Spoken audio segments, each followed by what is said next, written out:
Welcome to the very first episode of Honest Healing, named after my aunt who was murdered. In today's episode, I'm just going to be speaking about parts of my story. Now, if you know me personally, or if you follow me on social media, or if you've read my best selling memoir, Trust the Flames, you probably already know most of my story. But if you're new here, welcome. And in my book, Trust the Flames, I start off talking about my mom who passed away at the tender age of 55 from cancer. She was only 53 when she was diagnosed with stage 4 cancer. I was 26 years old when she passed away, living in New York at the time, and only 24 when she was diagnosed. Now, I'm not going to go into the colorful relationship that we had, but I'm going to save that for a whole episode itself, the mother wound, or what I like to call mama trauma. Now, whenever I talk about trauma or family dysfunction, I want you to know that this is not about shame, blame, revenge. This is about naming it to tame it. It's offering it a chance to heal because we can only heal what is seen, heard, and validated. And that's exactly what talking about it does. And secrets don't keep us safe, they keep us stuck. This is gonna be the highlight of today's episode. The silence, secrets, and shame that I was born into. So I'm gonna bring you all the way back to the beginning of my birth. I was born on March 1st, 1986 in Belleville, New Jersey at 6:27 in the morning, which makes me a sun and rising Pisces and a moon in Scorpio. If you know, you know. Now, I was born with the umbilical cord wrapped around my neck. This is not special and this is not uncommon, but to me, this speaks volume. This is a metaphor for what I was born into: the silence, the secrets, and the shame. My throat chakra, speaking, was literally cut off. I was blue like a smurf. I had no oxygen. I couldn't breathe. And my throat chakra was literally cut off. And I know that this was my karmas and dharmas, what I was put into this world to do, to heal not only my throat chakra, but to show other people that they can too, that you can speak your truth, you can ask for what you need, and you are allowed to say how you feel, to have agency and autonomy over your own body, and to be honest. That's what a clear, regulated throat chakra is. It's about being honest because it's not about perfection, it's about honesty. And I'm going to be perfectly honest with you. This is like the 10 millionth time I'm recording this podcast. I spent about 3 or 4 hours yesterday, deleted every video because I didn't like how I sounded. I didn't like the stories I was telling. I didn't like what I said, how I said. And I noticed that I was talking quite fast and I kept gasping for air. So I'm on day 2 of recording and I am going to finish it today. I've decided whether I love it or not. I'm going to put it out there because it's not going to be perfect, but I'm going to be honest. And this is what I want to share with the world and to hopefully help you embrace in your life. More honesty, more truth, more speaking up. And sometimes, a lot of the times, it means listening more instead of talking. When I say speaking up for yourself, it doesn't necessarily mean more talking. It could be less talking, more listening, but listening to what you want and truly feel, and when you're being honest with yourself.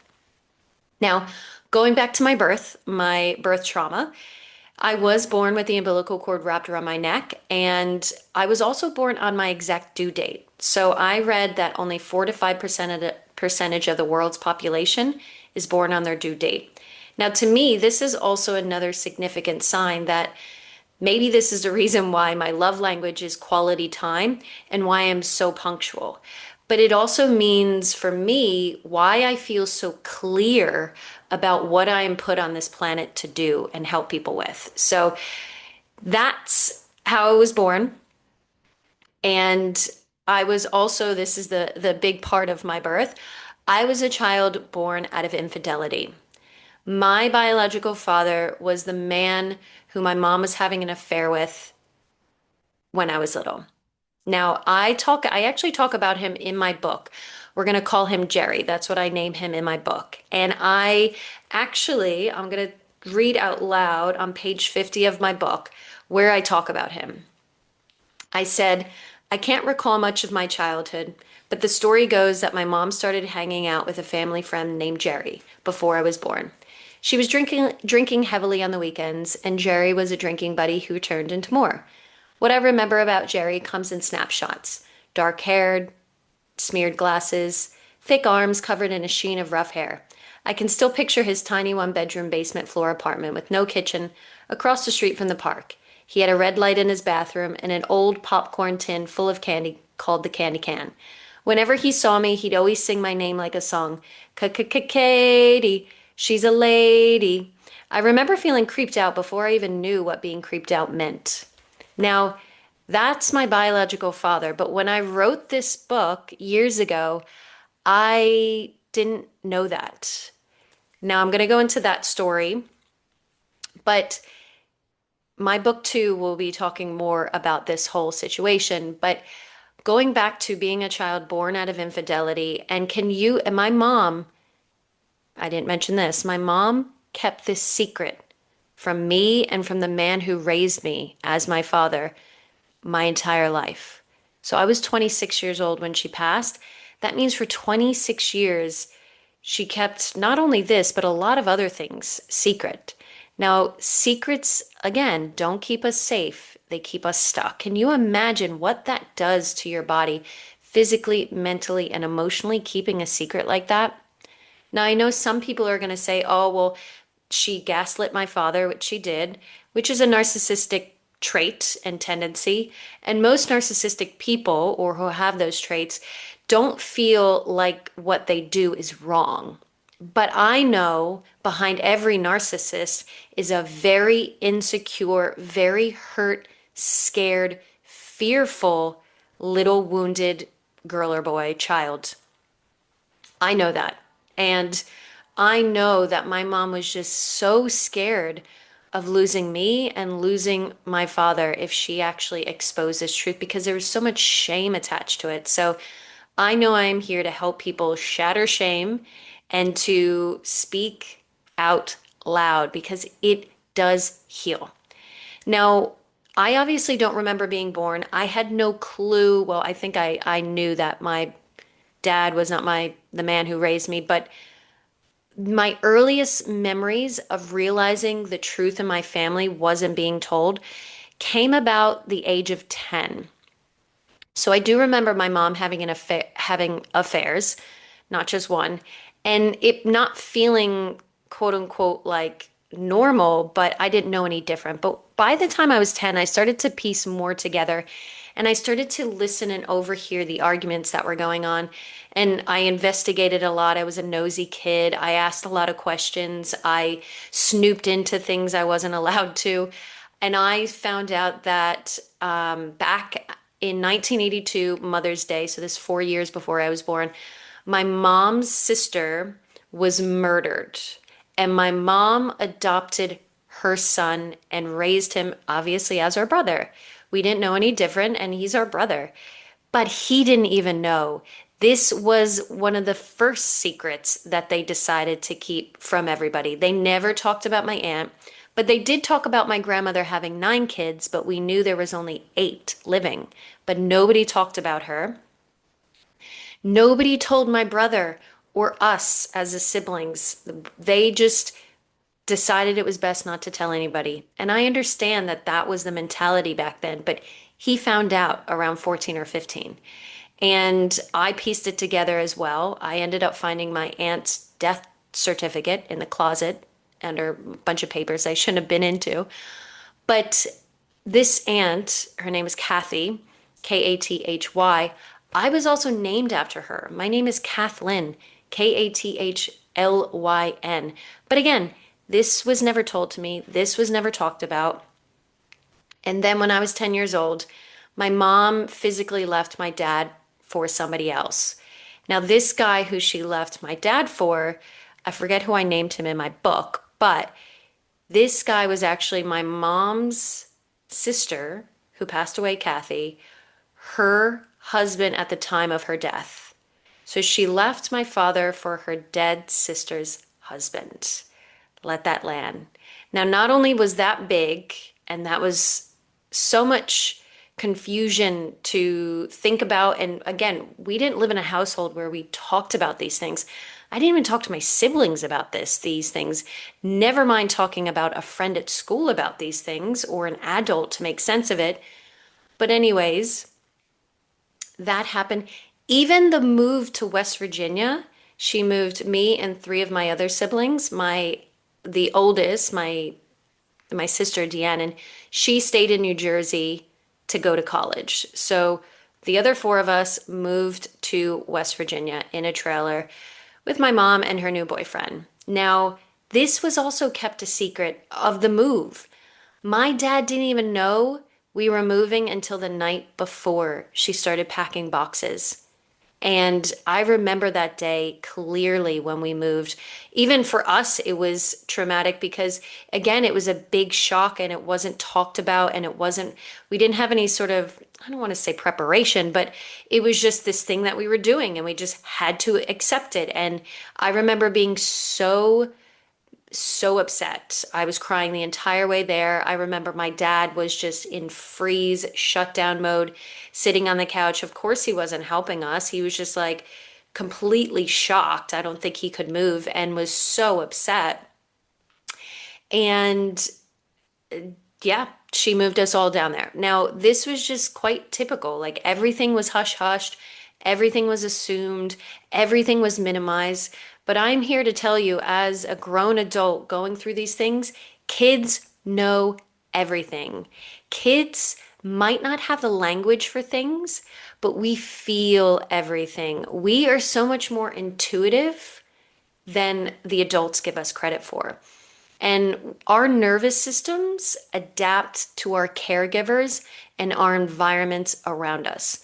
So, because I had a lot of this uncertainty around me all the time, I grew up very aware, paying attention all the time. This is why I think I'm kind of obsessed with mindfulness because as a child with so much uncertainty, I was always scanning for danger, which is also a common trait is hypervigilance, which I had for many years, where you think that you're being self-aware, but what you're really being is just super aware and you're actually just in a state of like anxiety instead of being grounded and regulated, but just being aware. Anyways, I'm not going to go too much into the nervous system in this episode. This is just to give you a background of my story, why I'm so passionate about what I'm doing, and why I have so much lived experience in this. So, to go back to my story of being a child of infidelity, when I was 18 years old, somebody actually came to me and said, Katie, I do not think that the man who raised you is your father. I think it is the man who our mother was having an affair with when I was little. And I said, absolutely no way. I have my dad's blue eyes because my dad is 100% Polish and he has blue eyes, and I'm the only one with blue eyes. And I actually felt I'm the special one. I got his blue eyes. There is no way I am this other guy's daughter because that other guy had like brown or black eyes and my mom didn't have blue eyes. So there's no way I could have blue eyes. Like that was what I basically convinced myself. I never ever spoke about it ever again to the person who told me. I never said anything to my mom. I had a whole another almost 10 years of her being alive that I could have had a conversation with her and we could have cleared this up a long time ago, but I shoved it down. And I'm going to do a whole episode on trauma and memory and how your body is always protecting you, especially when really, really overwhelming things happen, or maybe when you find out overwhelming things. So, what my body did was said that piece of information, that's probably true, but that is way too much to handle right now. So, we are just going to shove that down into your subconscious memory for you to never think about again. But what the mind forgets, the body remembers. And so, in my 20s, even in my teens, I had anxiety. Maybe it was depression. I slept a lot. I would literally go home at like 3 o'clock in the afternoon, go to bed pretty much at 3 or 4, and not wake up until school started the next day. And this is no joke. I am the world's greatest sleeper. I would sleep for 18 hours, wake up and be exhausted and go back to bed. Every Saturday on the weekends, I was sleeping until 5 or 6 p.m. And this is no joke. And I did not stay up late. I was not a teenager and I still, even in my 20s and now, I am not a late sleeper, but I can sleep a lot. And I don't know if that goes back to some depression, but definitely anxiety, chronic fatigue. I had IBS for 30 plus years and I just thought it was normal. I, made a lot of very unhealthy and toxic choices. I was in a lot of toxic relationships. I experimented with a lot of things. I said, I was always chasing the next dopamine hit. So whatever I can get that from. But that is how your body speaks to you when things are not okay, is through your choices and through your symptoms. I always say pain is pay attention inward now. Whatever is physically showing up in your bottoms through symptoms, that has some connection to your emotions. Now, that is how I know that I had so much unresolved trauma and repressed emotions because my body was screaming it in my 20s. I didn't start to really go down the healing process until I was in my 30s. Now, when I was 18, I shoved that information down. I didn't tell anybody. I didn't even tell my husband. He had no idea that that was even a possibility. Now, I will say, when I was at meditation retreats, I've done a few 10-day silent meditation retreats. It actually has come up. And I've meditated on the idea of what if the man who raised me was not my biological father. I've meditated on it multiple times. I thought about how I would feel, what my reaction would be. And so at 38 years old, my mother-in-law asked us what we wanted for Christmas. And I said, I've always wanted to do Ancestry.com. So she bought us a kit. Me and Kenny sent it away to Ireland. You waited 6 weeks and it was a Monday morning. I remember it clear as day. I sat down on my meditation cushion, and because I'm like every other person in this world, I get easily distracted. And I put my headphones in, and instead of hitting the meditation frequencies that I listen to, I was like, let me just check my email first. Of course, distractions, instead of doing what I really sat down to do. Check my email. Oh, Ancestry.com. I got my results back. Yes. Click on it. I go to the page where, first of all, it says what your background is. And I see English, French, German, Scottish, Irish, and 2% Jewish. And the Jewish part was highlighted around Poland and the Eastern European. Now, for me, I didn't put it together there. My father, the man who raised me, is 100% Polish. And at first I was like, oh, maybe they lied to him. Maybe he doesn't know that he's not Polish because he's never done Ancestry. I convinced myself. I just didn't think of it. And then I went to my direct matches and this name popped up. I only had 3 matches. One was my cousin who I knew. She was my mom's sister's daughter. Knew her, saw her face, knew her name. I'm like, yep, I know her.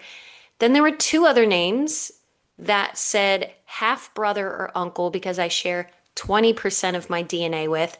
And then I think it was 9 or 10% DNA. They had the same last name. And I was like, I don't know these people. Are these on my dad's side? How do I not know this last name?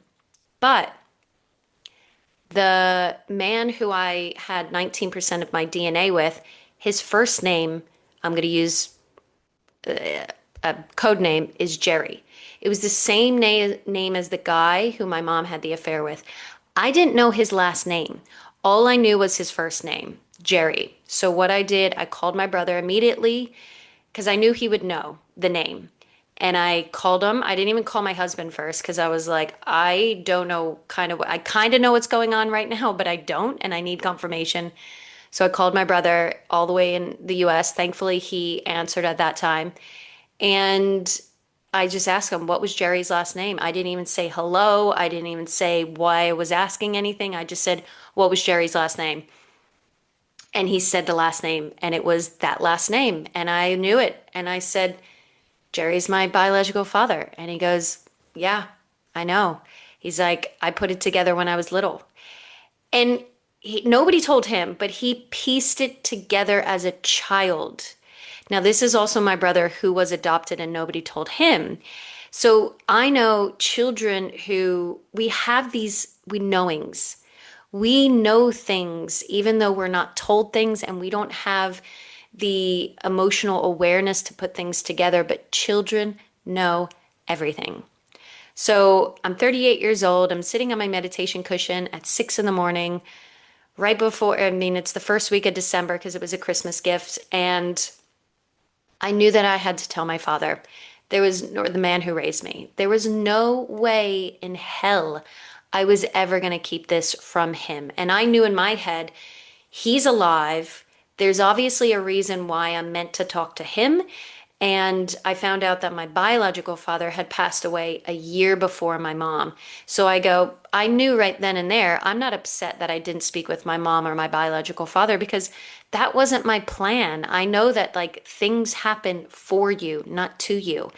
But the man who raised me was still alive. So I knew that I had to have that conversation with him. So I started to call a lot of family and just see who knew, what they knew, if anybody talked to them, if they thought that my dad knew. And I got a lot of pushback, a lot of pushback. Everybody was saying, I don't think you should tell him. This is going to kill him. This is going to break his heart. If it was me, I wouldn't say anything. I had some people say to me, I think one person say you're being completely selfish. This is your truth, not his truth. All you're thinking about is yourself. You're going to fly all the way over there, drop this on him, and then fly back to Australia. Can't believe you're doing this. You're not thinking about him and his health. This was your mother's mistake, not his mistake. And that was a lot of pressure on me because I knew in my heart, in my gut, that I was having this conversation, whether people agreed with it or not. And the fact that basically none of my family, as much as they said we support your decision, none of them agreed with me wanting to have this conversation. They all thought it was best to just keep it secret, keep quiet, don't say anything because there was some reason why, if he did know, he wasn't saying anything to me. And so their fear, which is disguised as love. Love doesn't fear. Love knows that you can talk about anything and still be okay. But this is the thing with dysfunctional family patterns and behavior and conditioning. We grow up thinking that when we talk about things, it actually makes it worse because people explode, people manipulate, people shut down, and people aren't emotionally mature. So we learn that, well, if I speak up, I'm actually going to get in trouble. I'm going to upset somebody and I'm actually going to make things worse. That's fear. Dysfunctional dynamics is completely run by fear. And fear is just false evidence appearing real. Love, emotional awareness, emotional intelligence, emotional maturity knows that they are not afraid of pain, they are afraid of avoidance. The truth doesn't ever hurt. It sets you free. It might not feel nice. The truth might be activating, absolutely. But once you get over that activation and you regulate and come back to your body, everybody prefers the truth, whether they want to admit it or not. The truth will always set any relationship free. And when I flew over to America, I had about 6 or 7 months talking to my dad on the phone, feeling so awkward and so weird because I just wanted to say something, but I knew I wanted to do it in person and I waited. So I booked the flight from May, which is about like 6 weeks ago. I went over to the US. I planned on doing it on Sunday, on Mother's Day. I kind of wanted this full circle moment from my aunt's death of 1982 on Mother's Day. And I was going to, bring this out on Mother's Day, but I couldn't hold it in anymore. I flew to West Virginia to see my dad on Saturday. And I landed in the afternoon and I was texting with my sisters because I had just seen them for a few days. And I was like, I just can't hold it in. Like, I need to say something. And they're like, just say it when you feel most comfortable. Like, don't overthink it. And I let it come out. And I asked him, did you know? And he immediately said he knew. He knew, but my mother denied it. So I didn't know this, of course. I knew that my father knew, because to me, first of all, these things. And second of all, he was not a dum dum who didn't know what was going on in the relationship. He was very well aware. But unfortunately, my mom gaslit him and denied it. So somebody had written my dad a typed letter, an anonymous typed letter. This is something I never knew about. I don't think anybody knew about because my dad actually never told anybody but one person. And they typed a letter to him saying, Katie is not your daughter, it's Jerry's. And he approached my mom multiple times and he said she would deny it. She said they're liars. Who are you going to believe, me or them? She would get upset. She would deflect. She would leave for a few days. So he ended up just never bringing it up again because she just kept denying it. And all he wanted to know was the truth. So when I actually said I did this ancestry test and this is what I found out, he said, this is a relief, such a relief. He said to me, I've wanted to tell you hundreds of times, but I just couldn't get the words out. I didn't know how to tell you. He said he was going to put it in the will because he did not want me to not know, but he just didn't know how to say it. And so my courage of speaking my truth not only set me free, but it set him free of all these years of being gaslit. At so many points in his life, he started to think that he was the crazy one, that he was making it up, and that if he said anything, well, what if Katie gets so mad at me? And so again, this is just what dysfunction thrives on is silence, secrets, shame, and fear. But when you're emotionally intelligent and mature, you don't fear pain. You don't fear getting upset. What you fear is avoiding the truth.